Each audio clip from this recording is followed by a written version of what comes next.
지난 한 주간 우리 설명절을 보냈는데요. 중국 문화권에 있는 대부분의 나라들은 음력설을 보내기도 합니다.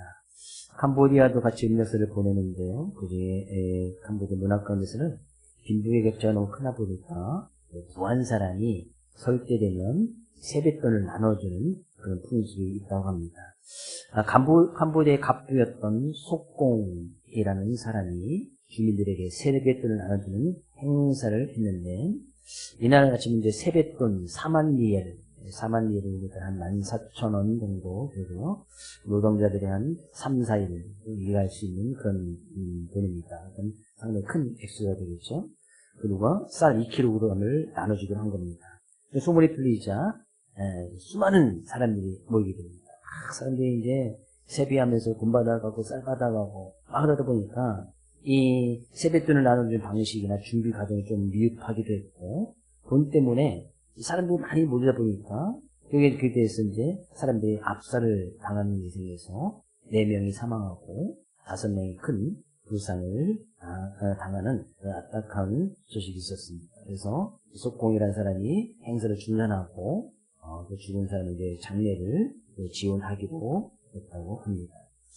무언가를 얻으려고 갔다가 결국에 이제 빈손으로 돌아가는 경우들이 이제 많이 있음을 보게 되는데, 그래 어떤 욕심은 아니죠. 큰 갑부가, 정말 부자가 몇 명이 올지도 모르는 사람들에게 세뱃돈을 나눠주는 그런 행사를 하려니까 좀 얻으려 갔다가 빈손으로 돌아가는 안타까운 일이 있었는데, 오늘 우리는 주님 앞에 한없는 은혜와 사랑을 무궁무진하게 베풀으시는 그런 주님 앞에 나왔을 때 하나님을 온전히 찬양하고 예배함으로 인해서 하나님께서 부어주시는 놀라운 사랑을, 은혜를 받아 누려나가는 모든 성도들 될 수 있기를 주의 이름으로 축복을 드립니다. 오늘도 우리는 말씀을 통해서 우리가 정말 이 세상을 살아갈 때 정말 귀하고 소중한 것이 무엇인가 라는 어떤 큰 주제의 틀, 믿음이라는 주제의 틀을 가지고 말씀을 좀 살펴볼 텐데요. 데살로니가 후서는 말 그대로 바울 사도가 데살로니가 지방에 있는 교회, 데살로니가 교회에 편지를 쓴 겁니다. 후서니까 전서가 있겠지요. 전서를 먼저 데살로니가 교회에 먼저 전서를 써서 보냈고, 그 위에 후서를 써서 보냈는데, 그 사이에는 그 기간은 한 1년여 정도의 시간이 흐르게 됩니다. 데살로니가 교회에 전서를 써서 보낸 그 이후에 후서를 1년쯤 있다가 써서 보냈단 말이죠. 근데 전서를 쓸 때도 데살로니가 전서에 가서 보면 데살로니가 교회 성도들은 원래 믿음의 소문이 났던 교회입니다. 믿음의 역사가 일어나고 사랑의 수고가 있고 또 소망의 인내를 가지고 그들의 믿음을 지켜나가는 것에 대해서 바울 사도가 너무나 감사함으로 전서를 써서 보냈단 말이죠. 그리고 나서 또 들려지는 데살로니가 교회 성도들에게 들려지는 그런 이야기를 듣고 후서를 써서 보내는데, 오늘 본 말씀에서는 데살로니가 전서에 없는 이야기를 하는데 3절 말씀 가서 보니까요.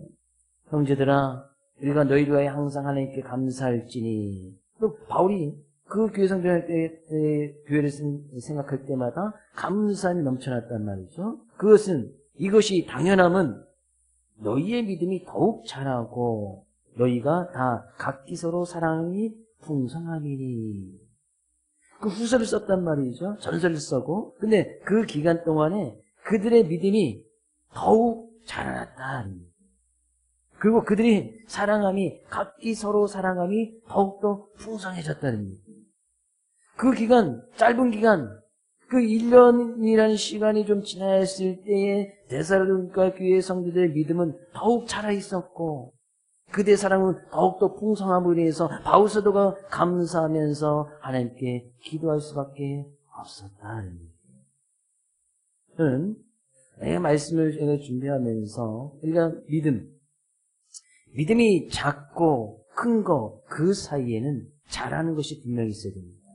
믿음이 작고 큰 걸 이렇게 딱 이 분류로 작은 거 큰 거 이렇게 나눌 수 있는 것이 아닙니다. 작은 것이 있다면 큰 것이 되기 위해서는 그것이 자라나야 크게 될 수 있다는 사실이에요. 갑자기 작은 것이 크게 되지 않습니다. 작은 것이 점점 자라날 때 그것이 큰 믿음의 존재가 될 수 있는데, 이 학생 청년 안심 예배를 통해서 우리 학생 청년뿐만 아니라 우리 사랑하는 모든 성도들의 믿음이 계속해서 자라날 수 있기를 먼저 주의 이름으로 축복을 드립니다.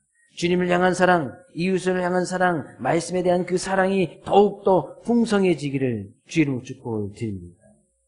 믿음은 자라나야 됩니다. 근데 믿음의 연차가 될수록 믿음은 계속해서 자라나야 된단 말이죠. 성장해야 된단 말이죠. 우리 자녀를 낳아서 이렇게 크게 성장하고 자라지 않았습니까? 근데 아이가 태어났는데 계속해서 1살짜리 그 모양 그대로 계속해 있으면 누가 가장 피곤하겠어요? 부모님이 가장 피곤하겠죠. 얘가 1년이 지나고 2년이 지나고 3년이 10년, 20년이 지났는데 계속 태어날 때 그 아이 모습 그대로 있어. 계속 갓난아기로 있어. 얼마나 피곤하겠습니까? 정말 힘들고 어려운 일이 될 거란 말이죠. 똑같이 하나님께서 우리를 향하고 바라보실 때도 내가 하나님의 자녀가 되고 그를 불러서 하나님의 자녀로 택함을 받았는데 맨날 수년이 지나고 수십 년이 지났는데 맨날 1살짜리 그 모습 그대로 있어. 가장 힘들고 어렵게 바라보는 하나님의 마음, 하나님의 입장을 우리가 좀 생각해 봐야 된다는 거예요. 바울 사도는 데살로니가 교회에 전서를 쓰고 후서를 써서 1년이 지났는데 그 1년 사이에 이들의 믿음이 더욱 자라는 거예요. 사랑함이 더욱더 풍성해지는 거예요. 바울이 감사할 수밖에 없었다. 하나님께 감사할 수밖에 없었다는 거예요. 근데 우리의 믿음이 자라나야 되는 이유가 뭡니까? 우리의 믿음이 계속해서 자라야 되고 우리의 사랑함이 하나님을 사랑하고 이웃을 사랑하는 그 사랑이 더욱더 풍성해져야 되는 이유가 뭐예요? 이유는 너무나 간단합니다. 세상은 하나님의 자녀를 믿는 우리들을 그냥 내버려두지 않기 때문이에요. 우리의 대적 마귀는 오는 사자같이 삼킬자를 둘을 찾아다니며 우리를 믿음에서 떨어뜨리려고 하는 것이 우리를 대적하는 사단 마귀가 하는 일이고, 세상은 지금 우리가 하나님의 자녀다운 모습으로 살아가지 못하도록 얼마나 많은 유혹과 미혹들이 있습니까? 그것을 갖다가 4절 말씀에서는 이렇게 표현하고 있습니다. 그러므로 너희가 견디고 있는 모든 박해와 환난 중에서 그것을 박해와 환난이라고 표현하고 있습니다. 물론 데살로니가 교회 당시 바울이 썼던 그 당시에는 믿음을 지키기 위해서 실제적으로 육체적인 박해와 환난을 받았을 때, 왜? 그 당시에는 로마라는 큰 영향력의 지배에 아래 있었기 때문에 그 로마에 있는 사람들이 로마의 어떤 정치적이나 이런 것을 영향을 받다 보니까 그들이 쉽게 믿음이라는 것을 가질 수도 없고, 그런 믿음을 가졌을 때는 실제로 육체적인 어떤 환난과 박해가 가해졌을 때라는 거죠. 우리나라도 그럴 때가 있었지 않습니까? 일제시대 때 믿음, 교회를 핍박하고 환난을 그걸 다 불태 없애버리는 그런 모습도 있지 않습니까? 네, 그런 박해와 환난, 지금 우리가 믿는다고 교회 종교의 자유가 있는 우리나라에서 왜 믿는다고 그렇게 박해와 환난은 없겠지만, 이런 박해와 환난은 내가 믿음을 갖지 못하도록 하는 세상의 유혹과 세상의 미혹들을 이야기한단 말이죠. 당시나 지금이나 내가 하나님의 자녀로 교회다운 모습으로 살아가기 위해서 그 살지 못하도록 하는 수많은 어려움과 환난들이 여전히 도사리고 있다는 거예요. 어쩌면 지금 이 시대는 더욱더 믿음을 지키기 힘든 그런 시대입니다. 왜? 세상에 나가면 얼마나 하나님을 대신하는 것들이 얼마나 많습니다. 우리를 하나님의 자녀 가운데서 믿음 가운데서 떨어뜨리려고 하는 세상의 유혹과 미혹들이 얼마나 많냐 그런 얘기죠. 세상 속에도 충분히 기쁨과 즐거움을 찾아낼 수 있는 일이 얼마나 많습니까? 그래서 우리가 이 세상을 살아갈 때 이 세상을 이기면서 이 세상 가운데서 하나님의 자녀다운 모습으로 살아가기 위해서 필요한 것이 무엇인가? 그것이 바로 믿음이다. 요한일서 5장 4절 5절 말씀 가서 볼까요? 같이 한번 읽어보겠습니다. 무릇 하나님께로부터 난 자마다 세상을 이기느니라. 세상을 이기는 이것이니 우리의 믿음이니라. 예수께서 하나님의 아들이심을 믿는 자가 아니면 세상을 이기는 자가 누구냐? 누가 과연 세상을 이기겠느냐? 세상의 유혹과 미혹 속에서 그 세상을 이겨나가는 자들이 과연 누구겠느냐? 예수께서 하나님의 아들이심을 믿는 이 믿음이 아니고는 세상을 이길 수가 없다. 이 정말 우리 삶 가운데 가장 귀하고 소중하게 여겨야 될 것이 바로 이 믿음이다. 우리에게 큰 유익과 기쁨을 가져다주는 하나님을 대신할 만한 때 가장 큰 것이 바로 재물 아닙니까? 물론 재물이 주는 기쁨이 있고 재물의 어떤 상당히 큰 유익이 분명히 있습니다. 재물이 있으면 그거에서 재물 얻는 기쁨도 있잖아요. 재물 때문에 어떤 삶가운데 큰 유익도 있단 말이죠. 네, 그 재물로는 세상을 이길 수가 없다는 거죠. 우리에게 많은 힘이 있고 권력이 있지만 그 힘과 권력으로는 세상을 이길 수가 없단 말이죠. 뭐 권력을 최고의 권력을 가졌어도 하루아침에 무너질 수 있는 것이 힘과 권력 아니겠습니까? 우리는 지금 그것을 너무나 지금 잘 보고 있잖아요. 과연 우리는 이 세상을 살아가면서 지켜야 될 것이 무엇인가? 가장 중요한 것이 무엇인가? 세상 가운데서 하나님의 자녀다운 모습으로 살기 위해서 가장 중요한 것이 무엇인가? 성경은 바오사들은 분명히 이야기를 하고 있습니다. 그것이 바로 믿음이라고. 이 믿음은 계속해서 자라나야 된다. 이 세상은 시대가 흐를수록 세상이 변할수록 하나님을 대신하고 하나님을 믿지 못하게 하는 수많은 것들이 계속해서 생겨날 뿐만 아니라 우리를 계속해서 이렇게 유혹하기 때문이다. 바오사들은 그런 가운데서 믿음을 지켰던 이 데살로니가 교회의 성도들을 자랑할 수밖에 없었던 거예요. 4절 말씀 다시 가서 볼까요? 그러므로 너희가 견디고 있는 모든 박해 환난 중에서 너희 인내와 믿음으로 말미암아 하나님이 여러기 위해서 우리가 친히 자랑하노라. 그런 박해와 환난이 있는 그 가운데서 그들이 인내하면서 믿음을 지키고 있는 그 교회 성도들을 친히 자랑할 수밖에 없었다. 어디를 가든지 데살로니가 교회 성도를 좀 봐라. 그들의 믿음을 좀 봐라. 그들의 좀 사랑 행하는 것을 좀 봐라. 라고 자랑하고 다녔다는 거예요. 그러면 실질적으로 데살로니가 교회 성도들의 삶의 모습이 그들의 말만 믿음이 좋고 말만 사랑이 있었다면 바울사도가 자랑하고 다니지 않았겠지. 그리고 1년이 지났어도 여전히 그들 말로만 하고 있었다면 이들 믿음이 자라났다는 증거가 분명히 나타나지 않았을 거예요. 근데 믿음이 자라나고 사랑이 더욱더 풍성해졌다는 것이 데살로니가 교회 성도들의 삶 가운데서 교회 가운데 그들의 삶의 모습으로 충분히 증거가 되고 나타났기 때문에 바울사도가 그것을 또 들었고 후서를 쓰면서 자기가 다니는 여러 교회 되면서 데살로니가 교회 성도들을 자랑하고 다녔다는 거예요. 그 삶의 모습이 분명히 삶이 다른 사람들에게 모범이 될 만한 믿음과 사랑의 모습이 있었다는 거예요. 저도 자주는 아니지만 가끔 다른 교회에서 예배를 인도하거나 말씀을 증거할 때에 어떤 간증을 이야기하고 우리 교회의 상황에 대한 것을 이야기할 수밖에 없는 그런 말씀을 증거할 때가 좀 있거든요. 그럼 저도 분명히 이야기를 하죠. 우리 교회 성도들은 이런 믿음과 사랑의 모습을 가지고 있다. 과연 제가 어느 성도인데 예를 들면서 그렇게 이야기를 할까요? 이름을 콕 집어서 이야기하지는 않습니다. 아무개 성도님, 아무개 권사님, 아무개 집사님, 우리 이름분이 있다. 근데 그런 가운데서도 이 믿음을 지켜나가면서 사랑을 보여주는 그 모습은 정말 본받을 만하다. 누구를 얘기할까요? 바오사도는 어디 가든지 떳떳하게 데살로니가 교회 성도들 이야기하고 있는 거예요. 내가 친히 자랑한다. 왜? 그들의 믿음이, 그들의 사랑의 풍성함이 얼마나 다른 사람들에게 모범이 될 만한 그런 믿음과 사랑을 가지고 있었으면 바오사도가 그렇게 자랑하고 다녔을까?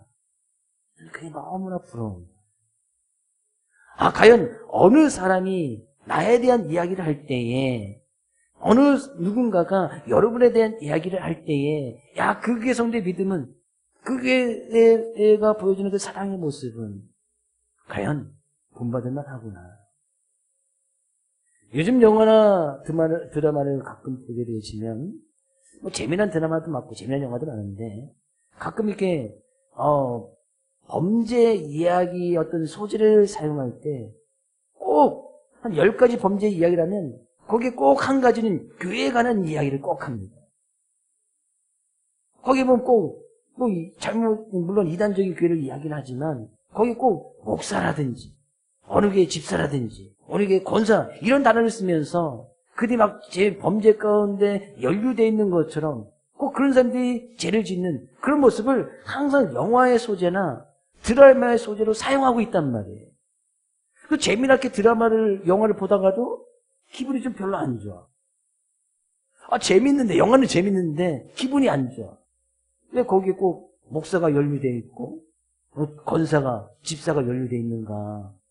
잘 생각해 보면, 세상 사람들이 교회에 대해서 생각하는, 기대하는, 분명히 기대하고, 그들이 원하는 것이 있단 말이죠.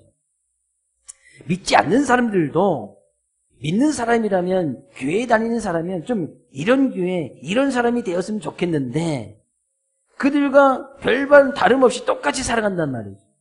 그러니까 그들이 교회를 다니고 목사고 집사고 권사지만 똑같이 행하는 그런 모습을 소재로 끌어다가 얘네들이 이렇다라고 그냥 영화나 드라마에 다 까발리는 거예요. 물론 정식적인 교회는 아닙니다. 물론 정식적인 교회도 있긴 해요. 그런 것이 뭐 없다는 것은 아닙니다. 근데 자꾸 그런 데서 한다는 것은 그래도 세상 사람들은 원하는 거예요. 그는 기대하는 거예요. 믿는 사람이 좀 뭔가 달랐으면 좋겠는데, 교회는 뭔가 좀 달랐으면 좋겠는데, 이런 기대감이 있는데 그 기대에 부응하지 못하는 거예요. 그래서 그들과 똑같은 범죄를 짓는데, 그들과 똑같은 교회 다니는 사람만, 이 목사만, 집사만, 권사만 죄 짓습니까? 근데 그런 사람들 죄 지면 더 큰 죄를 짓는 것처럼 막 부각을 시킨단 말이죠. 기분이 별로 좋지 않아. 영화를 재미나게 보고도 기분이 별로 좋지 않아. 왜 그런 거예요? 세상 사람들이 그렇게 기대한단 말이에요. 자, 믿는 사람 좀 달랐으면 좋겠어. 교회 다니는 사람 뭔가 좀 달랐으면 좋겠단 말이죠.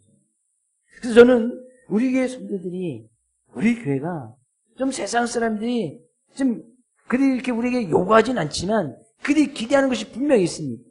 믿는 사람이라면 저런 환경 속에서도, 저런 박해 환란 속에서도 정말 교회는 정말 이 세상 가운데 사랑을 보여주기 힘든 그런 상황 가운데서도 사랑이 풍성함이 좋겠고, 믿음이 더욱더 자라났으면 좋겠고, 제대로 된 믿음의 모습, 사랑의 모습을 보여주기를 원하는 이 세상 가운데서 그런 믿음과 사랑의 모습으로 우리 사랑하는 모든 손님들이 우리 교회가 그런 사람, 그런 교회가 될 수 있기를 다시 한번 주의 이름 축복을 드립니다. 그런 믿음의 모습, 사랑의 모습. 근데 결국에 우리가 이 믿음과 사랑의 모습을 풍성해지고 나가면 결국엔 하나님의 공의가 이루어질 때는 그때가 반드시 이루어지게 됩니다. 5절 말씀 가서 볼까요? 이는 하나님의 공의로운 심판의 표요 너희로 하여금 하나님 나라에 합당한 자로 여김을 받게 하려 함이니 그 나라를 위하여 너희가 또한 고난을 받느니라. 우리가 분명히 하나님 나라에 합당한 자, 하나님 나라는 천국 아니겠습니까? 천국에 들어갈 분명한 자로 여김을 받기 위해서 우리가 이 세상에서 환난과 고난이 있을 것인데 그 가운데서 믿음을 지키는 자들은 반드시 하나님의 공의로운 심판이 이루어질 때가 있을 것이란 말이죠. 어떻게 해요? 6절 7절에서 너희로 환난을 받게 하는 자들에게는 환난으로 갚으시고 환난을 받는 너희에게는 우리와 함께 이 안식으로 갚으시는 것이 하나님의 공의니. 하나님의 공의가 반드시 이루어진단 말이죠. 어느 때 이루어집니까? 7절 후반부에 주 예수께서 자기의 능력의 천사들과 함께 하늘로부터 불꽃 가운데 나타나실 때에, 주 예수님께서 다시 나타나실 때, 주 예수님께서 다시 재림하여 오실 때, 그때는 완전한 하나님의 공의가 이루어진단 말이죠. 우리에게 환난을 주고 핍박을 줬던 그들에게는 하나님께서 그들에게 환난으로 그대로 갚아주시고, 그 가운데서 믿음을 지키고 사랑을 실천하던 그들에게는 정말 말할 수 없는 큰 안식으로, 참 평안으로 갚아주시겠다. 완전한 하나님의 공의가 그때 이루어진단 말이죠. 그것을 바라보고 소망하는 우리의 소망 아니겠어요? 주 예수께서 다시 오실 때 그날 재림의 날을 기대하고 소망하는 것이 우리의 소망 아니겠어요? 그 소망을 가지고 살아가는 것에 대해서는 인내라는 것이 필요한 말이죠. 그러니까 이 믿음을 지켜나가기 위해서는 인내라는 것이 반드시 동반되어진단 말이에요. 근데 그 믿음을 지켜나가기 위해서는 수많은 박해와 환난, 어려움과 유혹들이 있는데 그 가운데에서 그것을 이겨나갈 때에 하나님의 공의로운 심판이 완전히 이루어지는 그날에 참 안식을 누리게 될 것이다. 그런 이야기입니다. 8절 9절 말씀 가서 보니까요. 하나님 모르는 자들과 우리 주 예수의 복음에 복종하는 자들에게 형벌을 내리시리니 이런 자들은 주 열구가 그의 힘의 영광을 떠나 영원한 멸망의 형벌을 받으리로다. 하나님을 모르는 자, 하나님을 전혀 믿지 않는 자 이야기하죠. 우리 주 예수의 복음에 복종하지 않는 자, 복음을 증거하고 예수 믿으라고 했는데 그 말씀을 따르지 않는 자들, 하나님의 형벌이 반드시 이룰 것이다.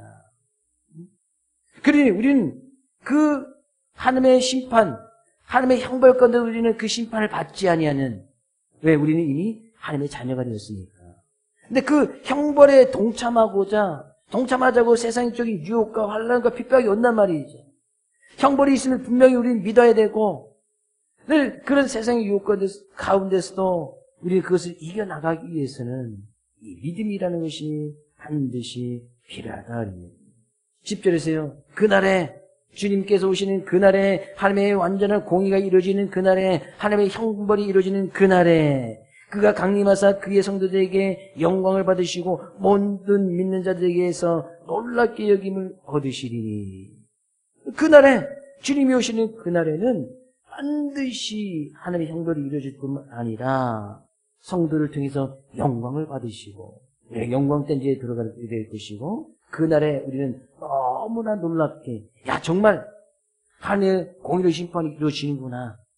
주님께서 정말 재림하여 오셨구나. 그 형벌을 주고 하나님께서는 하나님 믿는 자들에게는 정말 이 세상에 누릴 수 없는 참 안식을 주시는구나. 정말 우리도 상상하지 못한 천국에 대해서 성경 기록하고 있지만 우리의 생각으로 상상으로도 생각하지 못한 더 우리가 이 상상하고 성경 기록하는 것보다도 더 놀라운 일이 그날에 반드시 이루어지게 되면서 우리는 그것으로 놀라게 될 것이라는 말이에요. 우리는 그것을 믿는 거 아니겠습니까?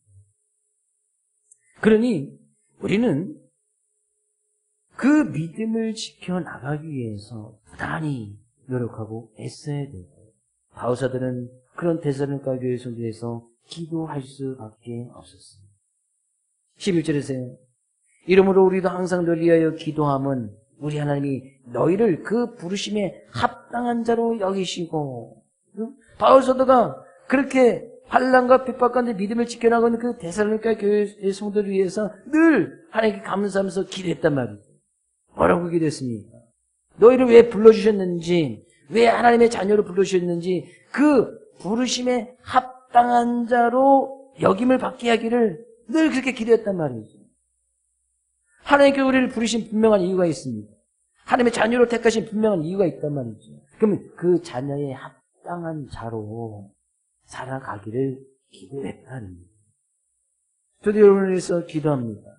우리 모든 성도들이 왜 하나님께서 나를 일찍 택하여 불러주셨는지, 왜 나를 하나님의 자녀 삼아주셨는지, 왜 그 믿음을 갖게 하셨는지, 그 부르심에 합당한 자가 되기를 주의 이름으로 축복하고 주의 이름으로 기도합니다.